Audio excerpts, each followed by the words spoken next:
result right now.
Low Earth orbit is between 99 miles and 1,200 miles away.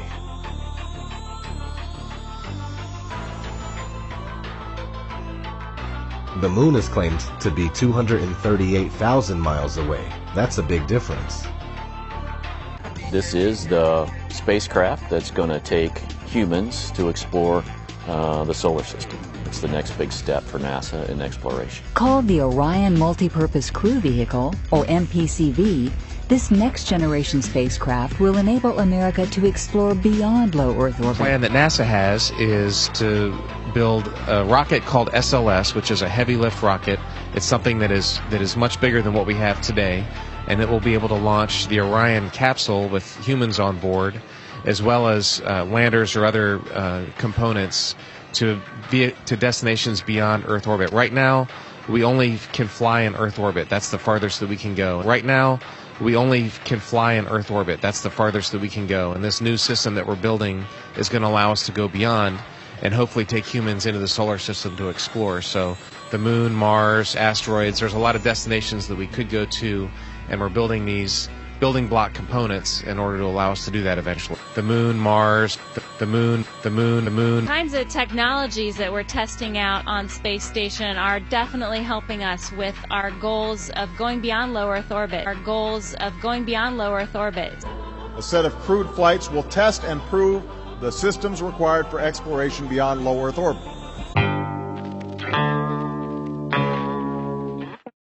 It was all recorded on these telemetry tapes. So where is this hard evidence?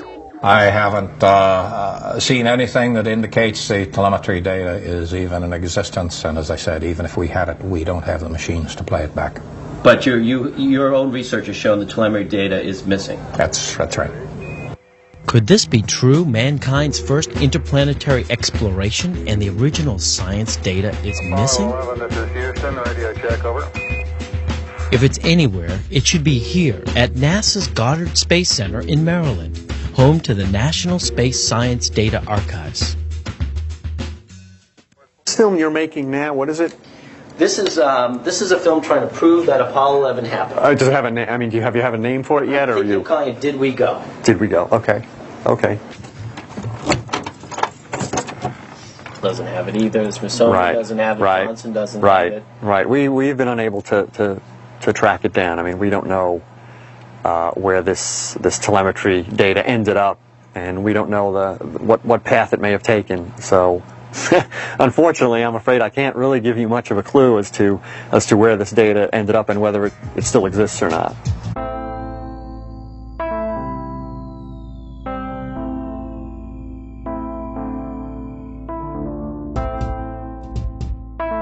Closer look at the supposed two images provided from NASA of Jupiter.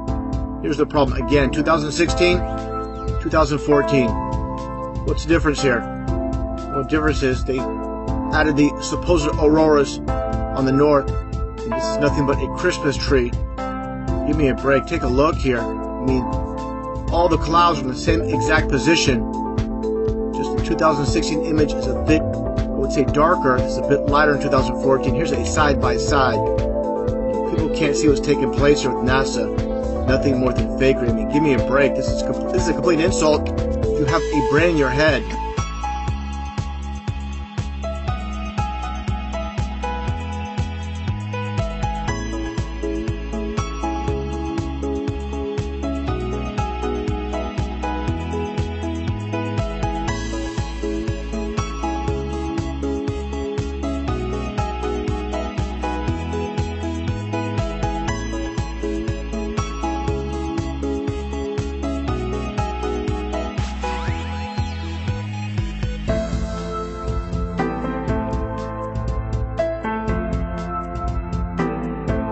So I keep digging a little bit deeper, and I finally get underneath this cloud cover here, and a few images pop up. And I say, oh, images, what are they? Well, this is what you got, which I'm sure that looks familiar to you, right? Looks just like the pictures they give us of Mars.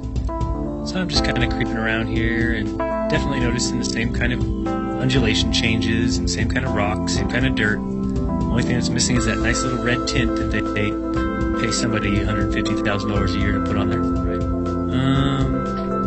Whose orange Hummer is this? Okay, that looks like a NASA symbol. Well, let's dig a little further because I can't really see anything on here other than it certainly looks like a NASA symbol. And I can't read that. Tried. Cameras set up, tents, ATVs, food. They've been there a while. It's not a one-day trip. Got their antennas set up out in the middle of nowhere in Greenland. Another ATV, a leveler equipment. So I'll keep kind of going through here and see if it. What the?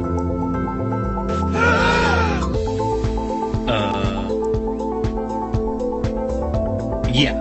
So I think I found out where Mars is, guys. It's just about 1,000 miles north of me. Not quite the distance that NASA says. But I can't find anybody who's in charge of this. They must be hiding behind these rocks. Oh no, there they are out in front of everybody. Just standing there. Lovely.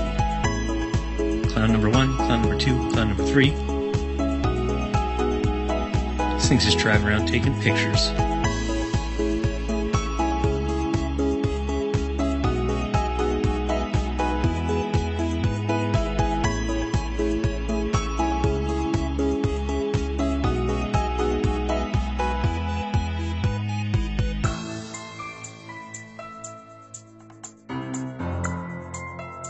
Simmons' job is... It's primarily taking data and making pictures out of it. That's what this is. A composite of data sets from several different instruments translated into a picture.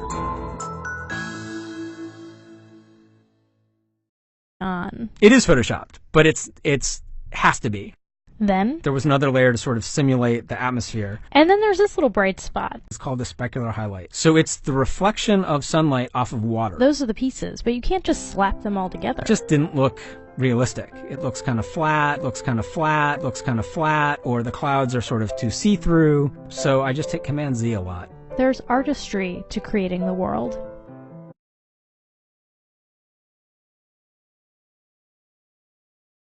English in reading too much, but I've since grown out of that and I enjoy reading now. And I played a lot of sports. And all of that happened in a little town called York, Maine, across the United States from where we're talking to you right now. Across the United States from where we're talking to you right now. Across the United States from where we're talking to you right now.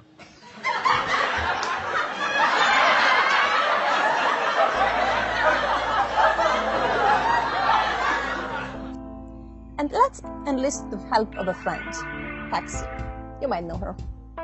Ladies and gentlemen, if you didn't figure out by now, I'm going to be the first man to actually tell you this, that teleportation is officially real. We are live in the ISS, and let's go back and relook at that clip again. You see it? Now watch. Oh, wait. See, this, ladies and gentlemen, should let you know that this is only done through the usage of chroma key. This is chroma key technology. This is green screen or blue screen technology. That's what is being utilized here. This is simply virtual reality that is actually being fed to you, and you're taking this virtual reality, making it the reality. When in fact all this is simply just virtual CGI, computer generated images. So you decide for yourself.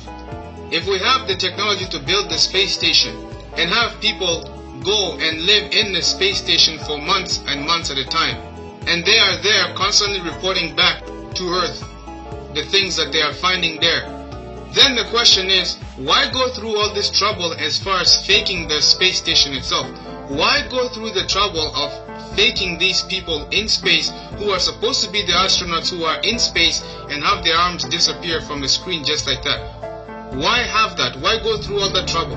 So this video is an astronaut explaining the mission. It's not like practice footage or anything. Watch closely. sat in the pilot seat during this operation, sort of monitoring the motion of the vehicle, making sure that it was steady and that there were very few vibrations of any sort. Here's a picture of the INSAT actually being deployed from the spacecraft. You can see that the deploy went very smoothly. At the moment of... Did you see it? In the background? There was a guy in the background, man. I'm not kidding you. You can't deny that that's someone in the background. There's a guy moving in the background. Here, watch it again. Watch it closely. I looked up, or I tried to look up the size of this rocket. I found this picture. You can see it's massive. So if that rocket is in space and if there's a guy in the background in that footage, that means that there are like giants, like insane big giants floating around in space looking at NASA. That's probably why they don't dare to go back to the moon and why they hide so much stuff. Space is full of giants. An explosion. Velocity 2,900 feet per second, altitude 9 nautical miles, downrange distance 7 nautical miles. This is not standard. This is not something that is planned, of course. I can see a solid rocket booster has broken away from Shuttle Challenger. That's what you're looking at in the middle of your screen. I cannot see the shuttle itself. In 1986, the Shuttle Challenger exploded about 74 seconds after takeoff, killing all 7 astronauts inside. Or did it? It turns out that 6 of the 7 are still alive and kicking today. Ellison Onizuka claims to be his identical twin brother, Claude. Yeah, I've got an identical twin brother, Claude, too. The Challenger pilot, Mickey Smith, hasn't even bothered changing his name. He's now Professor Michael J. Smith of University of Wisconsin. Now, Krista McAuliffe was a bit of a sneaky one. She was the Challenger payload specialist, quite famous for being a teacher. It turns out during her astronaut days she was using her middle name, Krista, and now she goes by her first name, Sharon, and she's a Syracuse law professor. The Challenger commander, Francis Richard Scobie, is now Dick Scobie, which sounds like a rather unpleasant disease, CEO of Cows in Trees Limited. Judith Resnick, the Challenger mission specialist, again hasn't even bothered changing her name. She's a professor at Yale Law. And finally, Ronald McNair, another Challenger mission specialist, claims to be his identical twin brother, Carl McNair.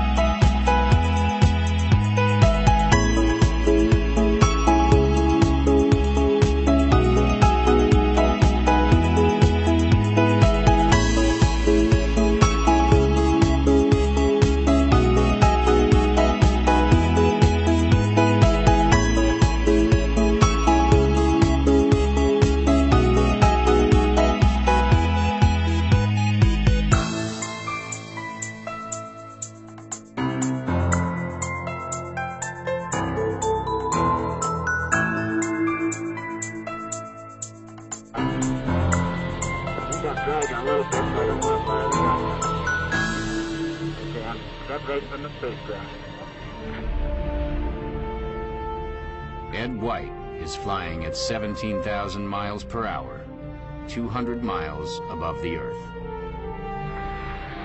Okay, I'm out. If the spacesuit fails, the difference in pressure will kill him instantly.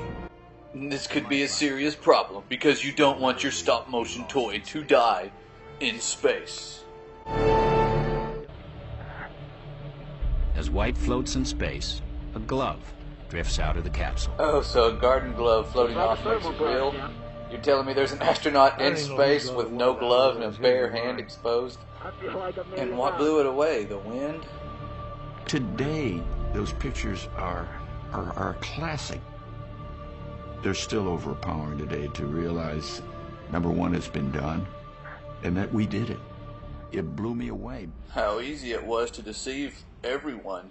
It was quite easy, actually. We all know NASA uses wires, and sometimes we'll catch them like this here. The guy pulled on his wire. However, some days when you're filming live, things just don't work out, and it becomes so blatantly obvious, it's ridiculous. So, in this clip, they're talking, live feed, and wouldn't you know, we have a astronaut go by us in the background, obviously trying to give it a more realistic, spacey, station, busy effect. The only problem is the camera that was supposed to mask this harness out, or the video feed, is not working. And so we see the guy come flying along in a harness on his wires. Pretty amazing. But that's not all that goes wrong here.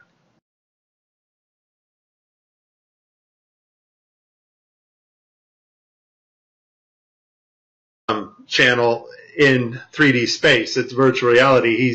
They're wearing augmented contact lenses so that they can interact with these 3D objects. Now, in this scene, the guy on the left in the green shirt, he thinks he sees an object in 3D space that's being broadcast to him, so he grabs it and he puts it off to the side. He's looking straight ahead because he's looking at an object rotating in front of him, but the video channel is down that is supposed to show the viewers what we're supposed to see, and so we don't actually get to see the object that he is seeing. And I would just sum this up as a very terrible, bad, horrible day for NASA doing live feeds. As much fun as this was, there is a time coming when you and I will not be able to tell the difference.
I know what you're thinking.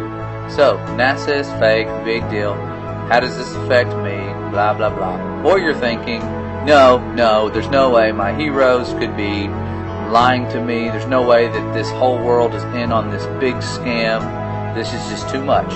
And that's what I would have thought too. But here is what they are hiding and why NASA formed in the first place. Pay attention. Admiral Byrd, you've been to both the North Pole and the South Pole. Is there any unexplored land left on this Earth that might appeal to adventurous young Americans? Yes, there is.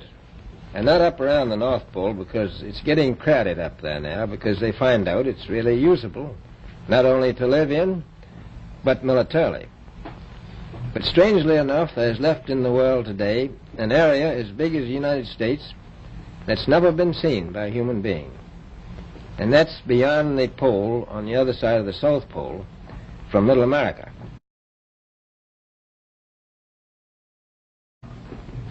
And I think it's quite astonishing that there should be an area as big as that unexplored. That's a tremendous So challenge. there's a lot of adventure left down at the bottom of the world. A number of expeditions that will follow, I think, year after year, at the bottom of the world, because the government has really become interested. I tell you one reason they're interested. It's by far the most valuable, important place left in the world for science. That's why the scientific groups all over the nation are really interested. But more important than that, it has to do with the future of the nation, those to come after us, or even during your lifetime. Because it happens to be an untouched reservoir of natural resources.